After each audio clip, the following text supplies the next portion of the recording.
நாளை மறுதினம் அதாவது 29ஆம் தேதி முதல் செயற்திறன் மிக்க கிழக்கு காற்றாலை இலங்கை தீவை ஊடறுத்து செயற்படும். இதனால் வடக்கு கிழக்கு, வடமத்திய, மத்திய மற்றும் ஊவா மாகாணங்களில் மழையுடனான வானிலை அதிகரித்து காணப்படும் என்று எதிர்பார்க்கப்படுவதாக வளிமண்டலவியல் திணைக்களம் எதிர்வு கூறியுள்ளது.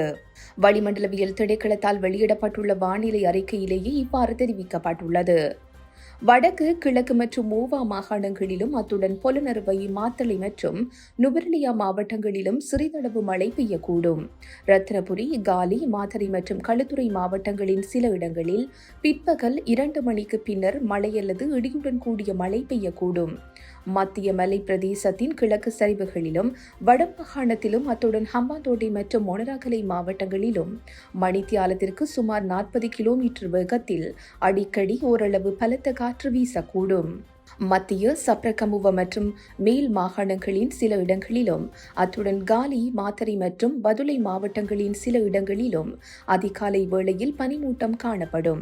எனவே மழை, பலத்த காற்று, மின்னல் உள்ளிட்டவற்றால் ஏற்படக்கூடிய பாதிப்புகளை குறைத்துக் கொள்ள பொதுமக்கள் எச்சரிக்கையுடன் இருக்குமாறு தெரிவிக்கப்பட்டுள்ளது.